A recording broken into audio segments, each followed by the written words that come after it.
Financial planning के अंदर 5 level होते हैं। हमने पहले लेवल को भी समझ लिया, दूसरे लेवल को भी समझ लिया।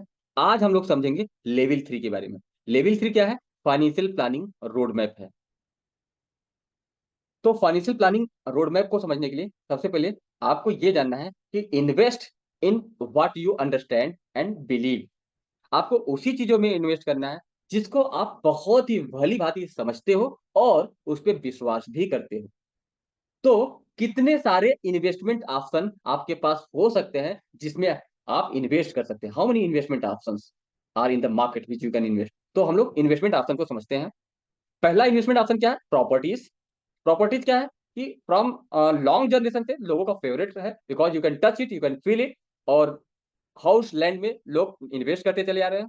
चूंकि लिविंग कॉस्ट राइज कर रहा है इंडिया में, तो प्रॉपर्टी एक टेंजेबल एसेट है जिसको आप एक इन्वेस्टमेंट डिसीजन मान सकते हो, इन्वेस्टमेंट का क्लास मान सकते हो। दूसरा है इक्विटीज।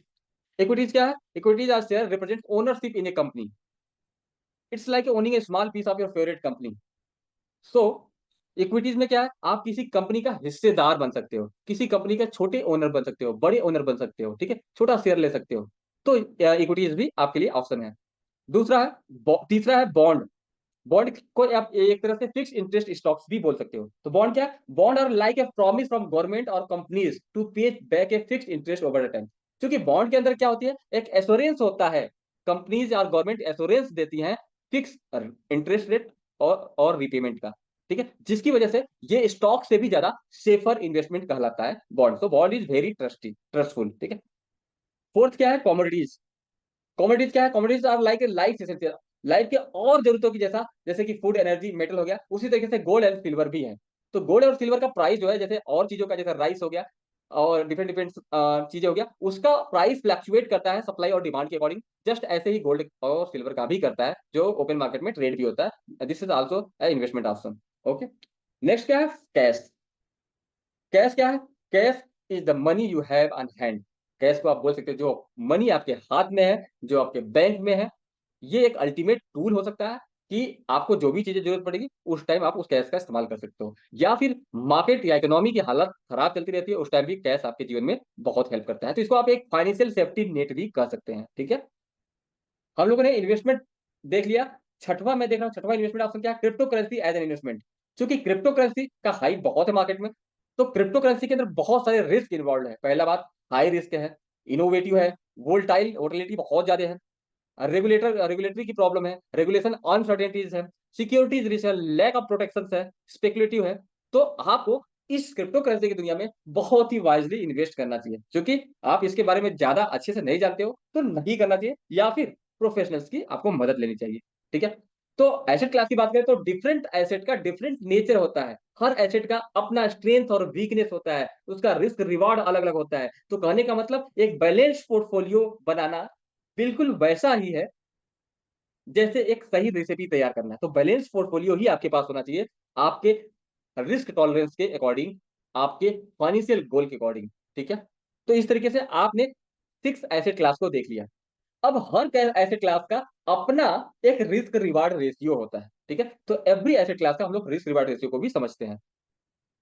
तो रिस्क रिवार्ड रेशियो में समझने से पहले हमको लिक्विडिटी देखना है कि लिक्विडिटी क्या होता है। लिक्विडिटी को आप बहुत ही आसान शब्दों में समझ सकते हैं कि किसी भी एसेट को आप कितना इजीली उसको कैश में कन्वर्ट कर सकते हैं, उसको आप लिक्विडिटी कह सकते हो। क्योंकि जैसे जैसे आपकी एज बढ़ती जाती है ना सर, आपके लिए लिक्विडिटी बहुत ज्यादा इंपॉर्टेंट हो जाती है। कि मान लो 50 ईयर के हो गए, 60 ईयर के हो गए, तो आप अपने एसेट को कितना इजीली कैश में कन्वर्ट कर सकते हो। इसलिए हम लिक्विडिटी को फाइनेंशियल फ्लेक्सिबिलिटी कह सकते हैं।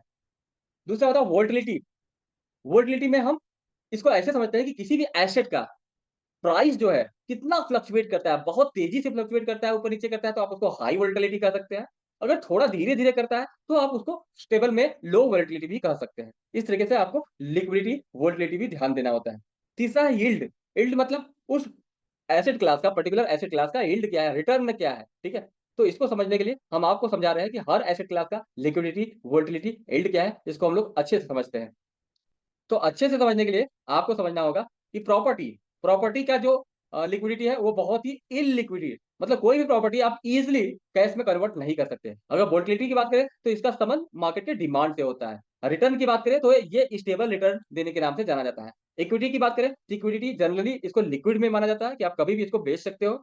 और वोलेटिलिटी की बात करें तो बहुत हाई रिस्की कहा जाता है इक्विटी मार्केट को। प्लस रिटर्न की बात करें तो बहुत ही हाई रिटर्न है।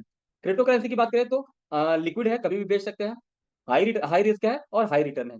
बॉन्ड्स की बात करें तो बॉन्ड्स की लिक्विडिटी डिपेंड करता है मार्केट के डिमांड के ऊपर, और वोलेटिलिटी की बात करते हैं ये भी मार्केट के ऊपर डिपेंड करता है, लेकिन ये स्टेबल रिटर्न देने के नाम से जाना जाता है। ठीक है, कॉमोडिटीज की बात करें तो ये भी मार्केट के ऊपर डिपेंड करता है, इसकी लिक्विडिटी, और हायर रिस्क के नाम से इसको जाना जाता है।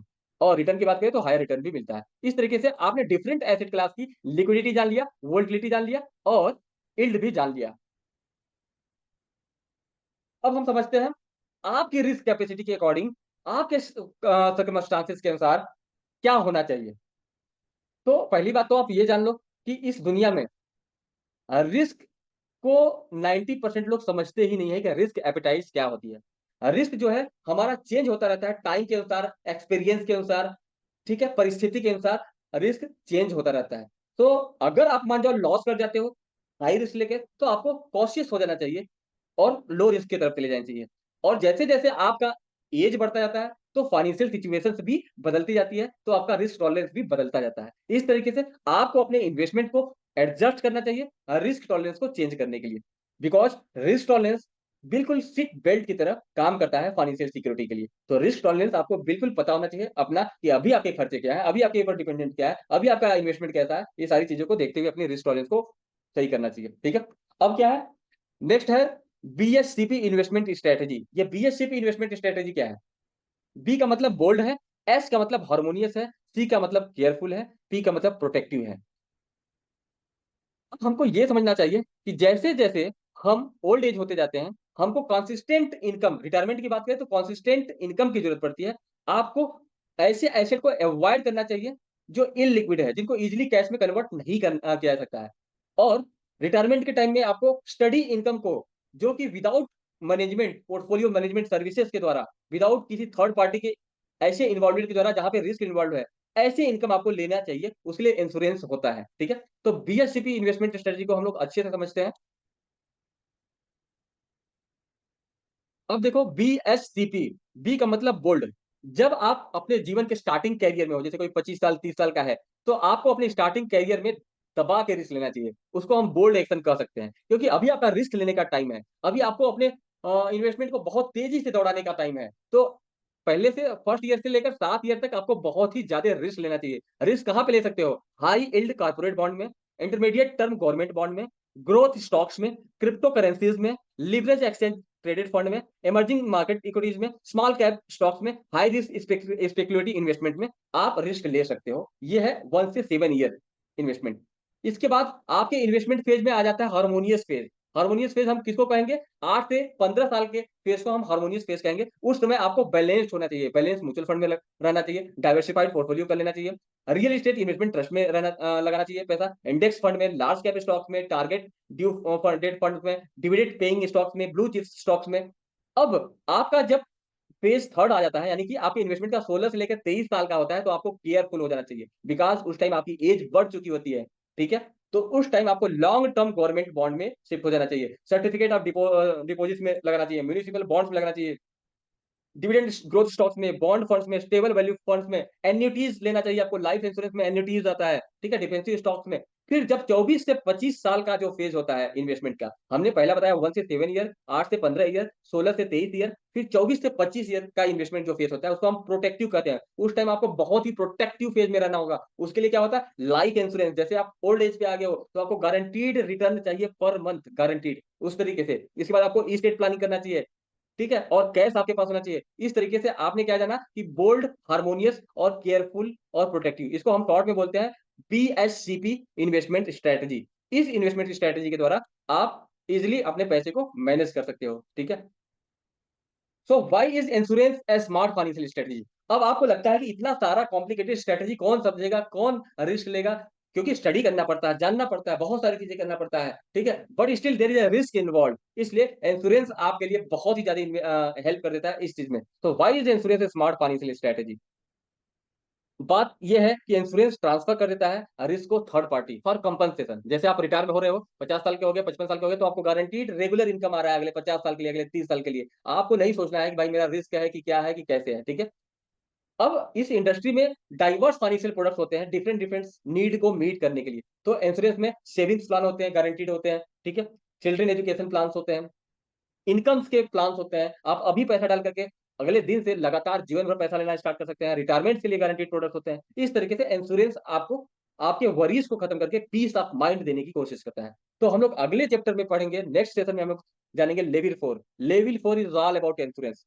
उसमें हम इंश्योरेंस को डीप लेवल में समझेंगे, ठीक है? इस तरीके से आपने आज थर्ड लेवल समझा। थर्ड लेवल में आपको किसी भी प्रकार की कोई नीड है तो आप मेरा 30 मिनट का फाइनेंशियल प्लानिंग कंसल्टेशन बुक कर सकते हैं, ठीक है? इस तरीके से मुझे सुनने के लिए थैंक यू सो मच।